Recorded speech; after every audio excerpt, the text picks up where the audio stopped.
गसाइगाव आखाइ इसान आरो जि बिफाननि सुप्रिटेन्डेन्टनि मावख'लि बेखेवबाय।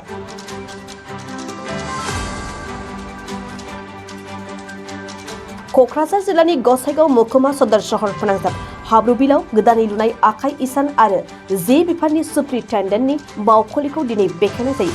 बे मावख'लिखौ बेखेवनानै होयो बिटिसिनि गाहाय मावफुं सोद्रोमा प्रमद बर'आ।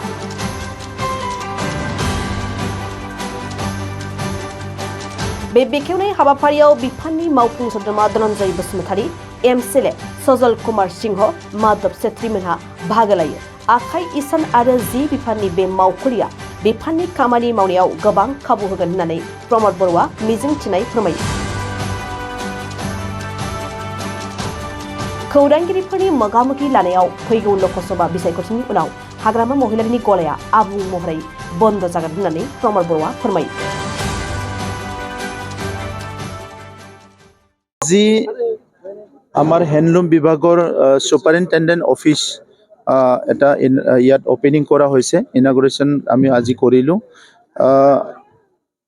বিটিআৰ অঞ্চল হেণ্ডলুম আৰু টেক্সটাইল বা সেৰিকালচাৰত বহুতখিনি আগবঢ়া, এইটো আজিৰ কথা নহয়, বহুত বছৰৰ পৰাই আগবঢ়া আছিলে, কিন্তু এইটো অৰ্গেনাইজ কৰিব পৰা নাছিলে আগৰ সময়ত। সেইকাৰণে আমাৰ বোৱনী শিপিনী যিমানখিনি আছে, প্ৰায় 3 লাখ আমাৰ কাপোৰ বোৱা মানুহ আছে, সেই সকলে যিখিনি সুবিধা পাব লাগে, যিখিনি ট্ৰেইনিং পাব লাগে, এই সুবিধাবিলাক পোৱা নাছিলে।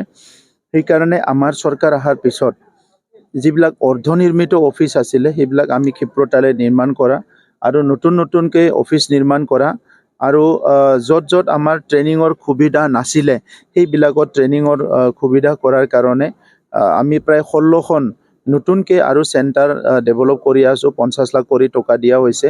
গতিকে এই গোটেই চেণ্টাৰবিলাকক আজি লাহে লাহেকৈ আমি অপেনিং কৰি আছোঁ, কাৰণ নিৰ্মাণ কৰা হৈ গ'ল। মই বিশ্বাস কৰোঁ অহা 2-3টা বছৰৰ পিছত আমাৰ যিমানখিনি ট্ৰেইনিং চেণ্টাৰ সকলো মুকলি হৈ যাব আৰু ইয়াৰ পিছত আমাৰ অঞ্চলৰ যিবিলাক বোৱনী শিপিনী যিসকলে আজি আমাৰ থলুৱা ডিজাইনবিলাক, আমাৰ লোকেল ডিজাইনবিলাক আগৰ পৰা ট্ৰেডিশ্যনেলি যিবিলাক চলি আছে সেইবিলাক লৈ পেলাই কাপোৰ বনাইছে। আজিৰ মাৰ্কেটত সেইবিলাক বহুতখিনি ডিমাণ্ড আছে।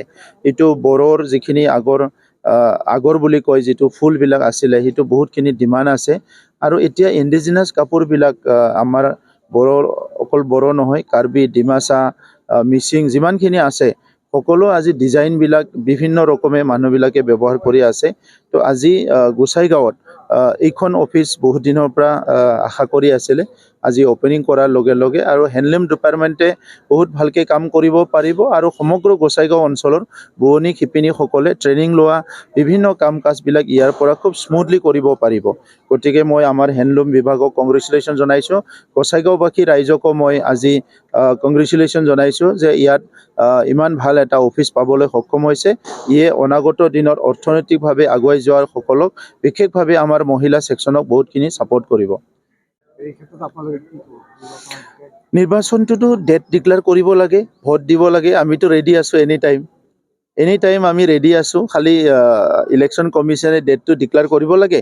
আমাৰ বুথ কমিটি লাগে, বুথ কমিটি হৈ গ'ল, চব ৰেডি হৈ গ'ল। খালি ডেটটো আমি ৰখি আছোঁ। ডেটটো ডিক্লেয়াৰ কৰাৰ লগে লগে কেম্পিং আৰম্ভ হৈ যাব আৰু ইলেকশ্যন হৈ যাব। লগে লগে ভাৰতত আৰু তৃতীয়বাৰৰ কাৰণে প্ৰধানমন্ত্ৰী নৰেন্দ্ৰ মোদী ডাঙৰীয়া শপত গ্ৰহণ কৰিব। দলীয় প্ৰাৰ্থী কেতিয়া ঘোষণা কৰিব?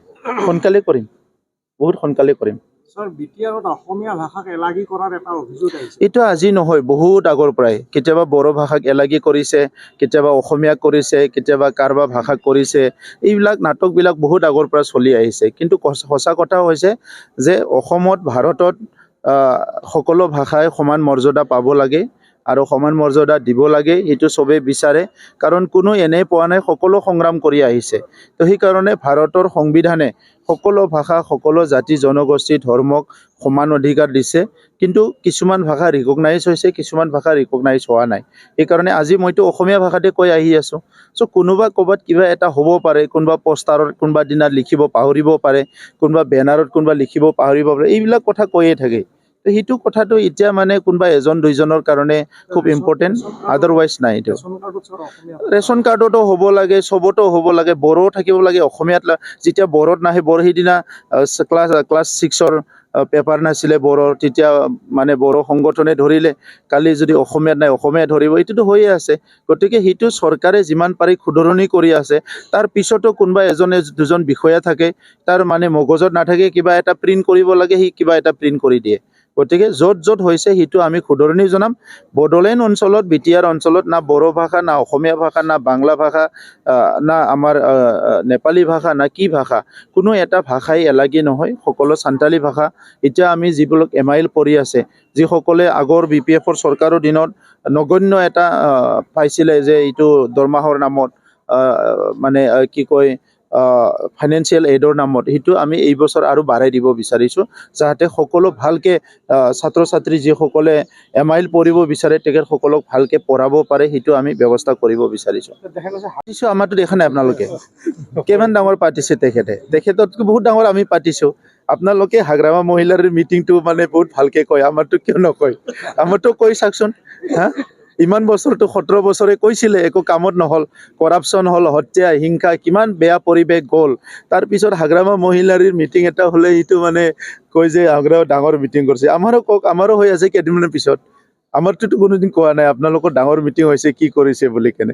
মিটিংটো চবেই কৰিব, ইলেকশ্যন আহিলে তৃণমূলেও কৰি গৈছে, যোৱা নাই জানো? গোসাইগাঁৱত কেইদিনমান আগতে শ্ৰীৰামপুৰত তৃণমূলৰ মিটিং কৰি গৈছে।